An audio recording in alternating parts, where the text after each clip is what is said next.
मैं पतंजलि बता देता हूं। पतंजलि इतना वैल्यूएबल कि अफोर्डेबल प्राइस में आयुर्वेदिक प्रोडक्ट लाया, कस्टमर को बड़ा वैल्यूएबल लगा। दूसरी चीज इनइमिटेबल। इनइमिटेबल क्या है? स्वामी रामदेव खुद, स्वामी रामदेव को कौन कॉपी मार लेगा? उनका अपना ब्रांड वैल्यू बहुत बड़ा है, उनके ब्रांड वैल्यू को कौन कॉपी मार लेगा? ऐसा ऐसा करके योगा तो बहुत लोग करा लेंगे, लेकिन स्वामी रामदेव वाला जो ब्रांड वैल्यू है, जो नेशनलिस्टिक सेंटिमेंट है, वो कॉपी नहीं कर पाया और कोई अभी तक तो फिलहाल नहीं कर पाया, आगे देखते हैं। और तीसरी चीज स्केलेबल इतना हो गया क्योंकि आयुर्वेद की मार्केट ही बढ़ती चली गई। अब ये 2007 में 51 करोड़ पे थे, 2024 में 67,000 करोड़ का मार्केट कैप हो गया, बहुत ज्यादा स्केलेबल हो गया। कस्टमर को भी पसंद आया, कंपटीशन कॉपी नहीं कर पाया इनको, और ये स्केलेबल रहे। इसको बोलते हैं VIS। जोहो जो सॉफ्टवेयर बनाने वाली कंपनी है, वो VIS प्रूफ कैसे बनी? जब आपको एक्सपैंड करना है, पहले धंधा खड़ा करना है, बाद में बड़ा करना है, पहले VIS प्रूफ करना है, फिर आगे लेकर के जाना है। तो यही आपका असली प्रूफ है। जोहो जो सॉफ्टवेयर बनाता है एंड टू एंड, उसने क्या किया? अनबीटेबल प्राइसिंग है, वैल्यूएबल। कस्टमर को इतना प्राइसिंग का पसंद आता है कि बाकी सब महंगे पड़ जाते हैं। अनबीटेबल प्राइसिंग जो है, end to end software service दे देंगे SaaS बेस्ड, अनबीटेबल प्राइस, तो वैल्यूएबल होगा कस्टमर के लिए। कंपटीशन के लिए इनइमिटेबल क्यों हो गया?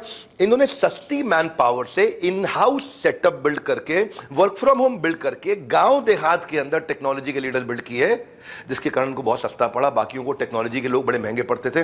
तो कंपटीशन इमिटेट इस कॉस्ट पे नहीं कर पाया, इसलिए ये सस्ता बनाते हैं, सस्ता बेचते हैं। और तीसरी चीज भयंकर स्केलेबल, क्योंकि SaaS की मार्केट ही बढ़ रही थी, SaaS की मार्केट खुद ही बढ़े जा रही थी। 18-20% का कंपाउंडेड एनुअल ग्रोथ रेट तो खुद ही था उसका। इंपैक्ट क्या हो गया? आज जोहो के 100 मिलियन से ज्यादा ग्लोबल यूजर हो गए। VIS proof, valuable, inimitable, scalable. समझ रहे हैं? एग्जांपल के साथ लोगों ने क्या तय किया? अब चाहे जो हो, अब बनाएंगे हम जो हो। और क्या किया? कोर बिल्डिंग VIS के बाद अपना बिजनेस एक्सपैंड करेंगे। अब इतना एक्सपैंड कर लिया, एक्सपेंशन से पहले आपके लिए भी VIS चेक करना जरूरी है, इसलिए आपको और डेप्थ में सिखाता हूं। नए मार्केट में जाने से पहले क्या क्या तैयारी करें, टोटल एड्रेसेबल मार्केट और कोर को कैसे चेक करें, आपका धंधा VIS प्रूफ बने, वैल्यूएबल, इनइमिटेबल, स्केलेबल। तो अब मैं आपको स्टूडियो में लेके चलता हूं, जहां पे मैं आपको डेप्थ में सिखाऊंगा। ये तो लाइब्रेरी थी, अब मिलते हैं स्टूडियो में, क्योंकि अब आपको कस्टमर्स मिल रहे हैं, अब आपका बिजनेस बढ़ते जा रहा है, बढ़ते जा रहा है। तो अब आपको क्या करना? अब नेक्स्ट मार्केट की तरफ भी मूव करना है। तो नेक्स्ट न्यू मार्केट, इसमें आपको जब भी कहीं नई मार्केट में जाओगे तो आपने टेस्ट कर लिया अपने प्रोडक्ट को, टेस्ट कर लिया तो आप आउटर मार्केट में गैप्स ढूंढो और वहां पे भी एक छोटी मार्केट से शुरू करो जो पेरीफेरी में होगी। जैसे मान लो आप दिल्ली में हो, तो दिल्ली का पेरीफेरी क्या है? गाजियाबाद के आगे का हिस्सा हापुड़ तक चले जाऊं, फरीदाबाद के आगे का हिस्सा बल्लभगढ़ तक चले जाऊं, नोएडा का आगे का हिस्सा ग्रेटर नोएडा तक चले जाऊं, गुड़गांव के आगे का हिस्सा मानेसर से आगे चले जाऊं। वहां पे बहुत लोगों का फोकस नहीं होगा, वहां पे कस्टमर आपको आसानी से मिलेगा। यानी कि पेरीफेरी में जाओ। और वहां पे भी अगर माल बेच रहे हो, कोई माल पहुंचा रहे हो, तो शुरुआत में माल डंप मत करो, कम क्वांटिटी दो, क्रेडिट मत दो डिस्ट्रीब्यूटर को। अगर डिस्ट्रीब्यूटर को माल दे रहे हो, टाइम से पेमेंट लो, और दूसरी सर्विस से पहले पहली की पेमेंट जरूर ले लो। ये रूल बना लो अपनी लाइफ में। ये नहीं कि दूसरी पे वो बोला पिछली की दूंगा, आप दूसरा भी भेज दो माल। तो हमेशा सेकंड सप्लाई पे फर्स्ट की पेमेंट ले लो। एक सप्लाई लेट कर दे चल जाएगा, लेकिन अगर 2, 3, 4 सप्लाई लेट होने लगी है तो पैसा मरने के चांसेस बढ़ जाते हैं। अपनी क्रेडिट लिमिट, जिसको भी माल दे रहे हो, सर्विस दे रहे हो, जो भी दे रहे हो, प्रोडक्ट दे रहे हो, उसके साथ क्रेडिट लिमिट डिसाइड करके चलो पहले से ही। आपको शुरुआत में डेप्थ बिल्ड करनी है, विड्थ नहीं। मैं पूरे देश में बेचूंगा, पूरी दुनिया में बेचूंगा नहीं। शुरू में एक मार्केट को जीतना है। जब उस मार्केट में आपका मार्केट शेयर बढ़ गया, 10, 20, 30% हो रहा है, तब आप अगले मार्केट में मूव करो। तो पहली मार्केट के अंदर पूरी विजिबिलिटी बना लो, वहां पे आपके पास में डिस्ट्रीब्यूशन चैनल आपके साथ लॉयल हो जाए, वहां के लोग आपके साथ लॉयल हो जाए, वहां का कस्टमर आपके साथ लॉयल हो जाए।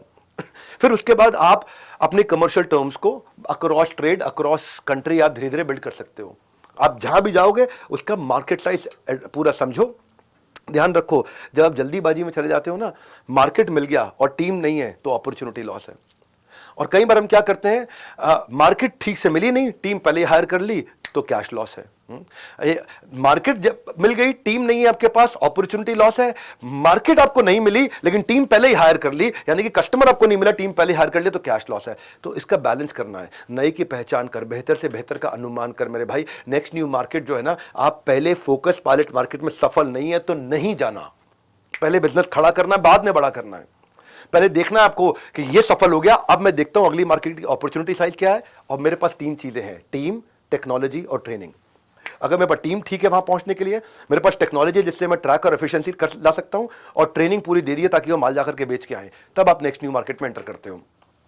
और इसके लिए फोकस पायलट मार्केट में सफल होने के लिए आपका कोर अब आपको मिलना शुरू हो गया है। आपका एक्सपीरियंस आ गया फोकस पायलट मार्केट में कि आपका कोर क्या है, कस्टमर आपके पास क्यों आ रहा है, वो एक सिंगल चीज है जो आपकी कंपनी को आगे बढ़ा रही है। वो एक चीज क्या है आपके पास ऐसी जो आपको प्रोटेक्शन देती है आपके धंधे में, जिसके चक्कर में आपका उधार पे या डिस्काउंट पे माल बेचने से आप बच के निकल आए हो। वो क्या चीज है जो आपने फोकस पायलट मार्केट में सीखी है? अब उसको मल्टीप्लाई करके जाना है। कोर ये वो एडवांटेज है आपका। कोर क्या होता है? ये वो एडवांटेज है जो आपको हमेशा कंपटीशन से आगे रखने वाला है। उसको फोकस पायलट मार्केट में एक्सपीरियंस करके निचोड़ के निकालना है आपको। उसको बाहर निकाल के ले आओ कि ये मेरा कोर है, ये मुझे पता लग गया। स्टार्टअप की सक्सेस जो है ना वो कोर से निकल के आती है। यार ये मेरा कोर है, ये मेरी पकड़ में आ गया, इसके चक्कर में कस्टमर मुझे छोड़ता नहीं, अब इसको लेके जाऊंगा। ये था फोकस पायलट मार्केट का एक्सपीरियंस स्केल करने से पहले। कोर वो सीक्रेट सॉस है जो कॉन्सेंट्रेटेड तरीका है आपको डिफरेंशिएट करने का बाकियों के मुकाबले। कोर वो एक क्लियर स्ट्रेंथ है जो क्लैरिटी देती है आपके इन्वेस्टर को कि यार इसमें पैसा लगा दो। कोर फर्स्ट मूवर एडवांटेज नहीं होती, मैं सबसे पहले आया। Core first mover advantage, fast mover आएगा, फर्स्ट मूवर को खा जाएगा।